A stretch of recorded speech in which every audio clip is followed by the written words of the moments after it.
So today we'll be looking at the new king of YouTube Shorts, his story, which people are claiming to be the next Zach D films, maybe even better. And in the last month alone, he has gotten over 1.7 billion views. So let's watch his most viewed videos and see what the hype is about. My twin brother Chris and I were 9 when we learned Morse code. We tapped messages under the dinner table when mom told us to stop talking and tapped through the wall between our bedrooms every night. When Chris got into a car accident and the doctors said he'd never wake up, I pulled up a chair next to his bed, took his hand and tapped. Are you there? Nothing. But I came Damn, that's really sad. Why does it escalate so quickly? Back the next afternoon and tapped again. Before I left, I always said the same thing. See you tomorrow, Chris. A week later, Chris's fingers twitched against mine, and I almost fell out of my chair. I grabbed the nurse, and she barely looked up. They're reflexes. It doesn't mean anything. I bought a notebook the next day and started writing down every single one. 4 months in, Mom watched me scribbling and said, "How long are you gonna keep doing this? Until he taps back." He's not gonna tap back. You're talking to a corpse. Dad Damn, this mom is not optimistic at all. If the mom thinks the kid is dead, why not just bury his ass? Lasted a few more months before he pulled me into the hallway. We need to talk about donating your brother's organs. His fingers move every time I hold his hand, Dad. The nurses said those are reflexes. Stop getting your hopes up, son. I don't care what the nurses say. You're not donating my brother's organs. But a week later, my parents called to have Chris transferred to a long-term facility to die and scheduled a meeting to sign the papers. The afternoon before the meeting, I tapped into his palm like always, but this time, something tapped back. Short, short, short. Long, long, long. Short, short, short. What does that mean? S-O-S. I grabbed his hand. Chris, if that's you, squeeze once. He squeezed so hard my knuckles cracked. I stormed into the meeting room and told them my brother just responded to me. The caseworker said, "This is very common with families who aren't ready to let go." My parents nodded. I grabbed the transfer papers off the table. "You're not signing anything until you come see for yourself." I walked them to Chris's bed and grabbed his hand. "Ask him anything." The caseworker asked what year it was. Chris squeezed out the answer. Count to 5. 5 perfect squeezes. His mother's name, tapped out letter by letter. By the 10th question, she said, "He's still alive. We can't move him." Weeks later, I asked Chris what kept him fighting when everyone gave up. Heard mom call me a corpse. Heard dad say donate my organs. Heard all of them leave, except you. I asked why. I wanted to see you too. Okay, that was very wholesome. I thought there was gonna be like a punchline at the end. Is this based on a true story? Animation-wise, it's very Zach D Films coded. It looks like it focuses more on like storytelling rather than like fun facts. So I'm curious to see what else we have. The flight attendant slipped me a napkin that said, "The pilot isn't who he says he is. Meet me in the back to talk." I knew she chose to tell me because of the military dog tags around my neck. I folded. What did that say? His Rogers ER944707. That a reference to something? Tags around my neck. I folded the napkin and slid it into my pocket. And that's when the damn, dude, he got some juicy sides. You seen this right here? He got some hams on him. Ow! It into my pocket, and that's when the captain's voice came over the intercom. "Good morning, folks. This is Captain Hopkins, expecting smooth skies to Chicago." But something was wrong. I could feel it in my bones. I waited 2 minutes and casually walked to the back, not knowing what to expect. The flight attendant was there with a man holding up a police badge. The man whispered, Bro, why does that low-key look like Tom Holland? "Glad you're here. I'm an undercover cop." I knew something was wrong straight away. The flight attendant whispered, "I've flown with Captain Hopkins for 6 years. I don't exactly know what's wrong, but I know that's not Hopkins, and we're flying the wrong way." She showed me the flight map of where we were heading. The plane is heading toward an abandoned airport. I leaned over the map. My body was pumping with adrenaline because it was the perfect place to crash a plane. There's an empty space above the pilot's room. I can climb up and listen to what the pilot and co-pilot are planning through the ceiling. Take my number. If you can tell there's something fishy going on, text me one word, now. Why is we showing so much teeth? Ew. That's the signal to move. And to distract everyone while I climbed above the ceiling, what an the flight athlete. attendant made an announcement on the speakers to tell everyone to keep their seatbelts on. Through the cracks, tell everyone to keep... Brother, there was no one on the plane. What are you talking about? Through the cracks, I could hear 2 men in the pilot's room talking. 15 years ago today, our brother died because of Captain Hopkins. Now we get to crash his plane with him tied up on it while... Bro, what is this story? We impersonate him. I texted the undercover cop. Now, the cart slammed into the pilot's room door, and the cop kicked it open. I dropped through the ceiling and tackled the fake pilot out of his seat. The cop pinned the co-pilot to the floor. The flight attendant grabbed the radio. "Mayday, our pilot is gone. We need help landing right now." She looked at me. "Find Hopkins, the actual pilot. He has to be on this plane somewhere." I sprinted to the back of the plane, checking every door. I yanked open the closet next to the bathrooms, and Captain Hopkins was inside with his hands tied and tape across his mouth. I ripped the tape off. "Get me to the controls." He ran to I'm sorry, but like, don't you do like security check, bathroom checks? Like if you're like one of the flight staff, aren't you supposed to check the entire plane? How do you miss a whole ass human being tied up? The front and dropped into the pilot's chair. He grabbed the wheel. Tower, this is the real Captain Hopkins. I'm landing this plane. When we finally landed, the cops dragged the brothers off in handcuffs. The flight attendant came up to me in the aisle. I pulled the napkin out of my pocket and held it up. You saved 200 lives with this. She smiled and took it back. Are these real stories? I can't tell these are made up stories. Also, low-key, I wish they didn't use an AI voice. This sounds like a scenario that would play in someone's dream. Every time we heard a knock on the front door, my dad would yell, "Stealth mode," and we had 30 seconds to kill every light in the house. My brother and I would race through the rooms, flipping switches, yanking cords, shutting off the TV mid-show, while some guy outside banged on the front door yelling, "I know you're in there, buddy." Dad timed us. Once everything was dark, no talking, no moving, no looking out the windows. We'd sit there until Dad did his owl hoot, which meant all clear. Why would you yell stealth mode and then proceed to go with an animal noise? You might as well just commit with the English mode, my man. Sometimes 5 minutes, sometimes almost an hour. Afterwards, he'd high-five us and go, "Real ninjas couldn't do better." He told us What are you talking about, man? He told us stealth mode was top secret. Never tell your teachers, your friends, nobody. Other people wouldn't understand. For years, I believed him. When I was 8, I asked Dad why we had to hide so much. He said some annoying guy kept bothering our family, and stealth mode was how we dealt with him. I felt proud we had a secret skill that could outsmart bad guys. By the time I was 10, I heard the voice outside yell something about a bet and $20. I tugged Dad's sleeve and whispered, "Is the bad guy trying to steal our money?" Dad shushed me so hard I flinched. When I was 12, I broke the window rule, peeked through the blinds, and saw a completely normal guy in a polo shirt standing on the porch rubbing his forehead. He didn't look— Oh, is this guy— does the dad owe this guy some money? Like for a service? like a criminal. He looked like someone's tired uncle. At 13, I told Dad I was just going to open the door and tell the guy to leave us alone. The color left his face. You absolutely cannot do— Okay, can I say something? That's the mom and that's the dad. Neither of them have orange hair, so where the hell did he get orange hair from? Absolutely cannot do that. That was the first time stealth mode didn't feel like a game. By 15 or 16, it barely happened anymore. But when it did, Dad would peek through the blinds looking guilty. Mom just shook her head from the couch and muttered something under her breath. I was 17 and home alone when I heard it. I know you're in there. It's been 12 years, man. I opened the front door. The guy nearly fell backwards. Normal looking dude, middle-aged, holding a crumpled piece of paper. Oh, hi. Is your dad home? I'm his old college roommate. He held up the paper. Your old man bet me $20 Michael Jordan wouldn't win his 6th ring. That was 1998. I've been knocking on this door ever since. He handed me the I.O. Do they not have phones? Hello? You can't just text them, man? Why have to come to his family's house all the time? Bro, there are easier ways to get your money back. Send a Venmo request. You, both their signatures, right there at the bottom. I left it on the kitchen table. Mom saw it first and laughed so hard she had to hold the counter. Dad picked— What is that face? Dad, dude, what is this? Dad is one lucky man, I must say. Dad picked it up, read it, put it back down, and the first thing out of his mouth was, "So now he knows someone's home." Then he turned off the kitchen light and got under the table. We were never in danger. My dad just lost a bet because of the greatest of all time. Every time— Okay, what? That ending was a little definitely goofier. I don't get it. I became my school's hero for 1 minute before everyone watched what happened next. I don't play around when it comes to Halloween, so during our school's Halloween dance, I dressed up in real firefighter gear from my dad's closet. Real jacket, real boots, real helmet. I strutted around the gym like I owned the place, until the fog machine popped like a toaster and the fire alarm went off. Everyone cheered, thinking it was part of the He's gonna be a real fireman. They think he's a real fireman, even though he's 3 feet tall. Show until I smelled burnt plastic. Teachers started waving their arms, telling everyone to stay calm. But I noticed the orange extension cord powering the machine didn't stop at the wall. It ran out the side doors and down the hallway toward the science wing. Then someone near the door yelled, "Smoke in the hallway," and teachers started shouting for everyone to evacuate. Real sirens started wailing outside and fire trucks pulled up. The crowd poured into the parking lot while firefighters rushed through the main doors. That's when one of them spotted me standing near the entrance in full gear. "You, with us," he shouted.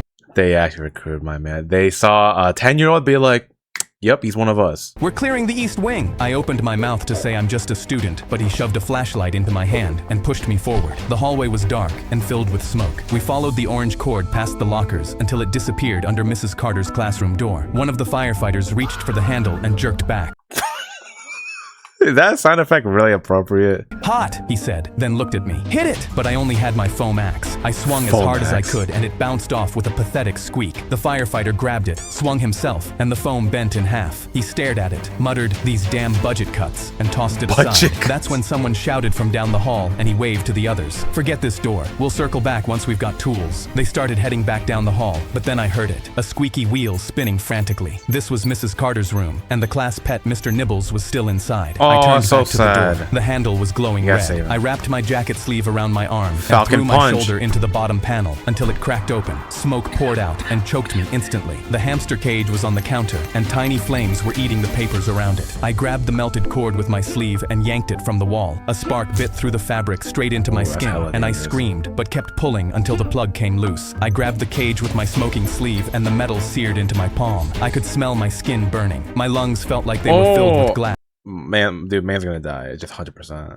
And my vision was going black around the edges, but I ran. When I burst through the side door, I collapsed face first onto the concrete and threw Mr. Nibbles onto the grass so I wouldn't crush him. I could hear cheering as hands grabbed me, and someone pulled off my helmet. A firefighter was staring down at me. "Kid, you're a hero." That's when I heard the scream. I turned my head and watched a hawk swoop down, grab Mr. Nibbles in its talons, and fly away. All that for absolutely nothing. Okay, I refuse to believe these are real stories. These definitely are like chat GPT prompts. And the part that was like the least believable is that a grown-ass 23-year-old firefighter thought a infant was one of him.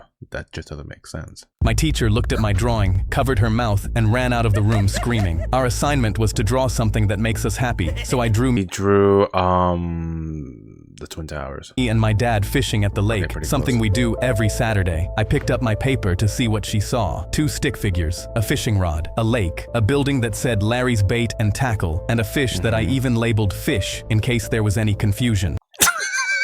She came back with 2 security guards, still screaming, grabbed my drawing off my desk, and pointed at me like I was dangerous. They walked me out without saying a word and sat me down in Principal Carter's office. He had my drawing under a desk lamp like he was examining a ransom note. He looked up. "Explain this." I told him it's me and my dad fishing at the lake. Yeah. He pointed at my stick figure's hand. "You're telling me this is a fishing rod when I'm looking at a weapon." I told him there's a line coming off it with a fish on the end, and I literally wrote the word fish next to it. Mrs. Keller leaned in. "It looks like he's..." I just realized, are these videos made with AI? Because it looks like the Zach D film aesthetic, but like a lot of stuff is like jittery or like morphing. Aiming at the building. Yeah, like that stuff over there is like wiggling. Told her it's Larry's Bait and Tackle where we buy worms, and he's facing the water because that's where fish live and that's how fishing works. I didn't understand how every adult in the room was looking at a fish and seeing a threat. Principal Carter picked up his phone and called my dad. "Mr. Davis, your son drew an image that appears to depict a school shooting. We need you here immediately." Where does that come from, dude? Sat there staring at my drawing, wondering how I ended up here. My dad showed up still in his work shirt with dirt on his hands and stopped in the doorway. "Where is he? What did he draw?" Principal Carter slid the drawing across the desk, and my dad... Is it like if you have the paper upside down and it looks like he's shooting? I don't understand. What? Picked it up, stared at it, and laughed. Not a chuckle, a full laugh. "This is from last Saturday." He pulled out his phone, turned it around, and the photo was right there. Me standing in front of Larry's Bait and Tackle holding my fishing rod. Same building, same rod, same everything. He looked at the principal. "Is everyone in this room slow? My son drew a fish, labeled it fish, drew a fishing rod, drew a bait shop, and you looked at that and saw a school shooting. Nobody said anything. You pulled my son out of class and called me at work because not one adult in this building stopped and said, 'Hey, maybe that's a fishing rod.'" Mrs. Keller stared at the floor, and Principal Carter had nothing. My dad put the drawing in his pocket. "We're done here. Let's go." Next art class, I drew Mrs. Keller and labeled it Donkey in case there was any confusion. Wait, I don't understand. How do they think that was a school shooting? What? I don't understand. I don't understand. Do they think that's a school? These are guns? But then...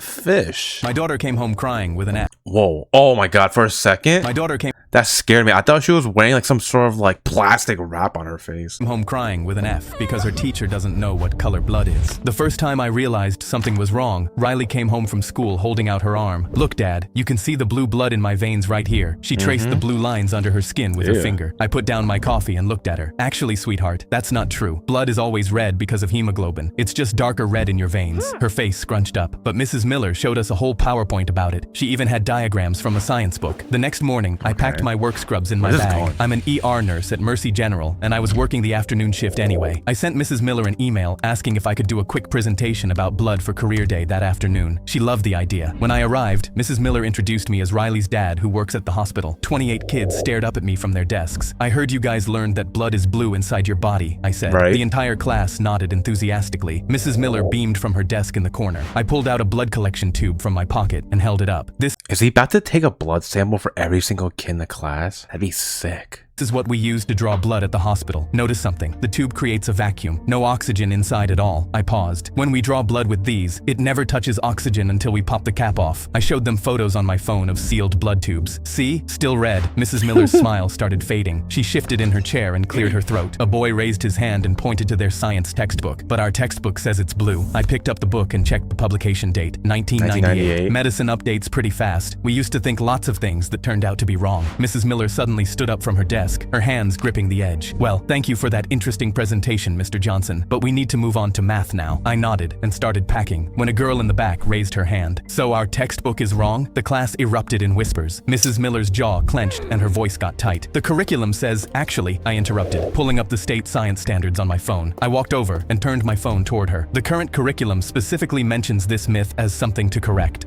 I don't understand the purpose of this video. Why are they so fixated on the color of blood? She stared at the screen and her eyes narrowed. Her mouth pressed into a thin line and her nostrils flared. Can I speak with you in the hallway? The kids watched as we walked out and the door closed behind us. Do you have any idea how hard it is when parents undermine my authority? Her face was red and her voice was sharp. Now they'll question everything I say. I kept my voice calm. Isn't that exactly what we want them to do? Question things and learn critical thinking? She crossed her arms tightly. I've been teaching for 22 years. I'm not changing my whole curriculum because Okay, no, this teacher is a problem. If you're teaching the wrong things in school, then why are you a teacher? some nurse thinks he knows better than our textbooks. The next day, I found out Mrs. Miller gave the class a pop quiz. Riley came home crying, her face red and puffy. Her hands were shaking as she handed me a paper with a big red F on it. I took a deep breath and felt my jaw tighten as I looked at the question. What color is blood inside the body? Riley had written red, and Mrs. Miller had marked it wrong. I requested a meeting with Principal Davis and brought printouts of medical textbooks, the state science standards, and Riley's quiz. The principal called in Mrs. Miller and asked her directly, is blood blue inside the body? After a long pause, Mrs. Miller said, it's what the children understand better. I leaned forward in my chair. My daughter is crying every morning before school because she's afraid of getting Fs for writing down the truth. The next day, the school replaced their science books. Now whenever Riley learns something new at school, she comes home and asks me, Dad, is this actually true or is it just a Mrs. Miller truth? Oh, that's really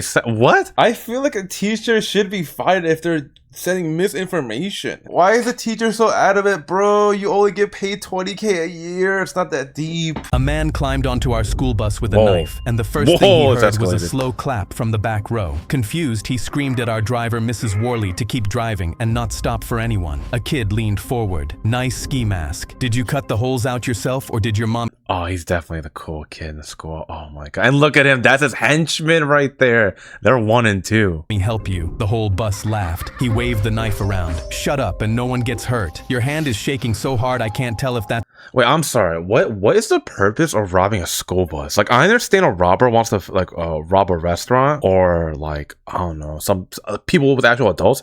Kids don't have money. Is he trying to rob like $3 and change from them? That's a threat or a dance move. He stepped toward the kid who said it, and 20 voices started talking at once. Oh, he's walking now. Everybody watch out. He spun around trying to find who said what, but in Oh my god, he's actually getting bullied by freaking like 5th graders. That's hilarious. Insults were coming from every direction. Bro seriously hijacked a bus with no plan, no getaway car, and a Walmart knife. This is the saddest crime I've ever seen. We wouldn't let him finish a single sentence. Are you robbing us for money? All I have is an EBT card and a bus pass. He pointed his knife at Mrs. Worley, and the whole bus went silent. A kid stood up. You can threaten us all you want, but if you point that thing at Mrs. Worley again, we're gonna have a real different conversation. Oh, dude, these kids are badass, dude. Props for them for standing up for their teacher, I think. Laughed nervously and asked what a bunch of kids were going to do about it. A girl said, we're on the bus to the school for troubled. Okay, I am sorry that you can. I refuse to believe you can wear this outfit in school, man. Teens. Half of us are here for assault, and the other half won't say why. Mrs. Worley looked at him over her shoulder. Honey, I've watched these kids make grown men cry over smaller things than pointing a knife at me. He lowered the knife. Smart choice. She brings us donuts on Fridays. We protect what matters. His face twisted, and he shoved toward the kid with the knife raised. Mrs. Worley pulled over, stood up, and stepped between them. That's enough now. He grabbed her arm and shoved her into the dashboard. For half a second, the bus was completely silent. Then a kid came over the seats like something feral, and 3 others were right behind him. The guy didn't have time to turn around. Whoa, replay that. Whoa, dude, he's packing more than just a knife here. The guy didn't have time to turn around before someone hit him in the back of the knees and he went down. The knife skittered under the seats, and kids were on top of him. Beat him up, fuck him up! Someone had him in a headlock while someone else pinned his arms. A girl sat on his legs and went through his pockets just to add insult to injury. Mrs. Worley pressed the emergency button. I need police at my location. Tell them there's no rush. The situation is handled. No rush. Why the hell no rush? Brother, there's a guy with a weapon on the bus. What are you talking about, no rush? The guy was crying. Please get off me. I can't breathe. A kid leaned close to his face. You should have thought about that before you touched Mrs. Worley. When the cops showed up, they found him tied to a seat with shoelaces and snot running down his face. Ew. Wait, that was it? I don't understand what the back I was trying to get out of this. What are you gonna do? Rob a bus? What are you gonna do with the bus? Pick up kids? Wait. Dad measured me for the 5th time that day and screamed, "Why are you still 5'10"? I stared down at my 5'3" dad. I was gonna say, why is the dad complaining when he's a little dwarf compared to his son? And he glared, "Stop looking down at me. No son of mine will ever look down on me. We're going to fix this before it's too late." And so the next day, Dad came into my room with x-rays of my legs marked with red X's saying, "I found a surgeon who will remove these bones so that you..." What? Wait, hold on, what? Dad measured me for the 5th time that day and screamed, "Why are you still 5'10"? Oh, I thought he was complaining that his son was too short. Next day, Dad came into my room with red X's saying, "I found a surgeon who will remove these bones so that you can finally be shorter than me." This dad has a Napoleon complex. I already scheduled the surgery. I stared in horror while Dad jumped around saying he couldn't wait to be taller than me. I knew I had to make the surgery impossible, so I started running 26 miles non-stop, and even though it hurt, I kept going until my legs gave out because I needed my bones to be so damaged they couldn't operate on me. And then on the day of my scheduled surgery, the doctor took one look at x-rays of my damaged legs and refused to operate on me. Dad got angry. Why? He's perfectly fine. But the surgeon shook it. Does the kid not have a say if he wants to do the surgery or not? Like, I feel like a parent can't force a kid to do a life-changing surgery, no? His head and pointed at the x-ray. His bones are too damaged. If I cut into them, they could shatter, and a shard of bone could hit his heart. Your son could die. Dad crossed his arms. I'm okay taking that risk. Just... What? Why does this guy even have a son if he doesn't even care if he lives? Okay, I have a better solution. Get rid of the bones in the dad's legs and make him 4'11". Do it so he can be shorter than me. But the doctor kept saying no, and I thought it was finally over. But when we got home, Dad grabbed his toolbox and said, Is he gonna do it himself? What an actual psychopath. If a surgeon isn't going to fix this, then I'll do it myself. Oh my god, this is actually some like horror feel stuff, man. He chased me around the house screaming, "Get back here! You will be shorter than me!" I ran outside across the yard, and that's when Dad's foot got caught on the garden hose, and he fell down hard, and I saw both his legs were bent the wrong way. Dad screamed, and I called the ambulance, and when they arrived, paramedics loaded him onto a stretcher, while one of them questioned me. "How do you know this man?" he asked. When I said he was my dad, his eyes bulged, and he looked back and forth between my dad and me, and then suddenly asked, "How is he your dad? He's so short." Oh my god, that's the cherry on top right there. Dad thrashed so hard in the stretcher when he heard a paramedic had to sedate him. Saw that dad's legs off, man. He doesn't even deserve to... In the middle of a test, the sprinklers started spraying. Everyone instantly screamed. But I realized it wasn't water spraying on us. Someone yelled, "What is this? What is on us?" We all tried to stand up and run, but everyone was slipping. The alarm blared, and the principal yelled on the speaker, "Everyone needs to get out of the building immediately. There is an active threat inside." But just before we could get out, our teacher stepped in the way. He said, "Wait, I think I just saw the threat out there," but the hall was empty. "There's nobody out there. Let us out." I tried to grab the handle, but he slapped my hand. No, nobody's leaving. Everyone was coughing, and that's when I realized I liked the smell. Oh my god, it was gasoline. Wait, but low-key though, I also like gasoline smell. I feel like it's pretty underrated. I like gasoline smell, I like cigarette smell, I like grass smell. Probably have some brain damage. Oh no, I like the smell. Half the class rushed over to the windows, but we couldn't just jump out because we were on the 3rd floor. Stacy yelled, "Please, let us out. We have to make a run for it." But he just stood there. He just said, 30 more seconds. Everyone was confused. What? We need to go. We'll die Is this teacher intentionally trying to kill students? Because he's very nonchalant. from the fumes, but he just smiled. 20. What if a fire starts? We'll all burn. 10 seconds. A girl yelled, "Ah, it's in my eyes. I can't see." It was complete chaos until our teacher reached for the lock. He turned it. The door clicked open and someone walked in. "Thanks for letting me in, Dad." Stacy yelled, "Dad, you have a son." They both turned around, locking eyes straight onto me. We all started backing up, and when I saw the guy's face, my heart sank. I recognized him. He pointed straight at me and said, You put me in jail for 5 years. Now it's finally time to get revenge." I couldn't believe my eyes. This was the same guy I had called the police on 5 years ago. He had tried to rob my grandma at gunpoint and had been waiting to get me back. We watched him pull something out of his pocket and hold it up, and we saw it was a Bic lighter. Everyone started panicking because one tiny flame, and we'd all immediately burn. I yelled, Wait, hold on. Why would he do this? The son would also die. Is he stupid? "No, please, you'll kill us all." He just smiled. He started flicking, and we all yelled, "Stop, please, we'll all die." He flicked over and over, and I knew I had to stop him before it worked. "Please, my grandma was all I had. I didn't mean to make you suffer." And when I said that, I saw our teacher look at me, but he looked upset. We were all crying, and I saw him really looking at his son like he didn't know who he was. Flick, flick. Then finally, it caught a flame. He held it up, but I saw our teacher pick up the fire extinguisher from the wall. I knew there was no way that tiny thing would save us from the fire, but his son said, "This is for what you did, for putting me in prison with those diddlers. Say goodbye." But diddlers, dude, my man got manhandled in there. right before he dropped the lighter, our teacher raised the fire extinguisher, and in one moment, he slammed it down on his son's head hard. His son instantly fell over, and our teacher stood there panting. He was crying. Hold on, but the lighter didn't still have a flame on it? Would that not still blow up the room?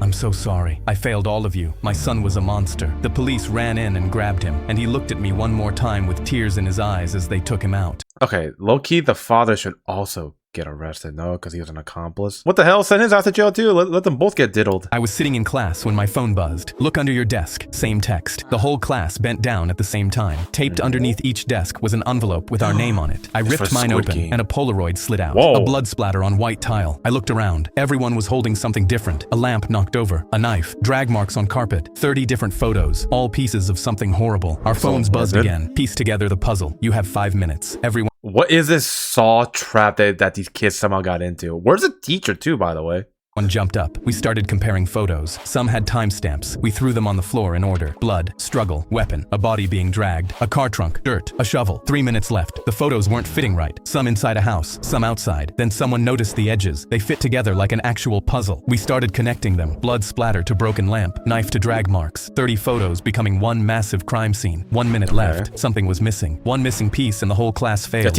Everyone turns to the kid in the corner, arms crossed. I'm not playing this sick game. The whole class turned on him. "Put it down." He didn't budge. 30 seconds, 20, then 10. He threw his photo down. The centerpiece, a child's bedroom, 2 bodies on the floor. The door swung open. Our teacher walked in clapping. "You just solved a 20-year-old cold case. When I was 8, someone left these photos in my mailbox, one each day. Pictures of my parents' murder scene." She pointed at the puzzle. "The killer left DNA on the film. 20 years later, I finally got a match." She looked at us. It was my uncle. Damn, where did any of this even come from, bro? Ah, yes. Let us endanger the lives of kids to teach them a lesson? Dude, these shorts are too random, man. I don't get it. After 8 years on death row, I was ready to die. They said I killed Rebecca. My fingerprints were on the knife. My blood was at the scene. I told them I didn't do it, but nobody believed me. I spent years fighting, filed every appeal, exposed every contradiction in the evidence. None of it mattered. My lawyer stopped returning my calls. My appeals were exhausted. My family stopped visiting 2 years ago. Even my own mother thought I did it. The only person who ever believed me was my grandmother, and she passed away 5 years ago. So when they asked what I wanted for my last meal, I thought of her. Her meatloaf, the one she made me every birthday. I wrote out her recipe from memory, every measurement and technique precise. An hour later, the prison chef showed up at my cell holding my form. "What is this?" "Meatloaf. This is a novel, not a recipe. Ground beef 60%, ground pork 40, breadcrumbs soaked in whole milk for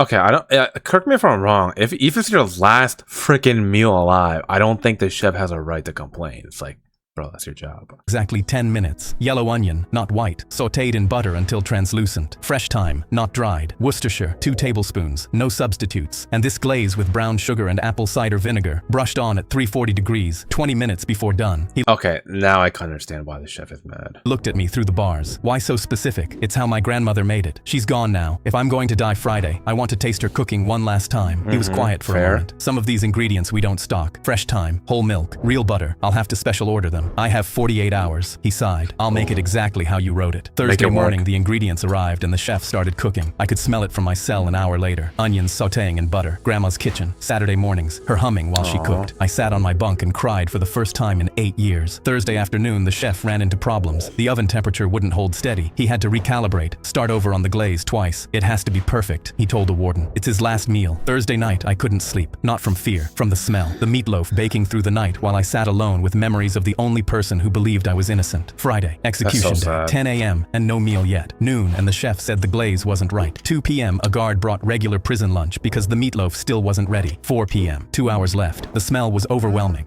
Can they not just like extend his death time by like an extra few hours, man? I don't know anything about death row, but is it just like a hard time? It's like at 1 p.m. you die. Guards kept walking past the kitchen just to breathe it in. 5 p.m. the warden came to my cell. Your meal isn't ready. We're delaying the execution 2 hours. Okay, 6 there you p.m. go. came and went. The original execution time. I was still alive, waiting for meatloaf. 7:30. The chef finally appeared with a covered plate. He looked exhausted. He uncovered it, and the meatloaf looked exactly like my grandmother's. I ate slowly, savored every bite. Perfect. I finished the last bite at 7:51. 9 minutes left. The guard opened my cell. Time to go, Preston. They walked me down the hallway past other cells. Inmates were silent. They always were during execution walks. We reached the preparation room. The chaplain asked if I wanted to pray. I said no. 7:55. 5 minutes. They started walking me toward the chamber. And let me guess, he's gonna be proven innocent at the very last second, somehow, some way. I don't know how. That's when the warden's phone rang. He answered. Ah, look at that. And his face changed. Stop. Everyone stop moving. What's happening? Rebecca's ex-boyfriend just confessed to her murder. You're innocent. Oh. My legs gave out. A guard caught me. The chef appeared in the hallway out of breath. He slid down the wall and sat next to me. If that meatloaf had been ready on time, you'd already be gone.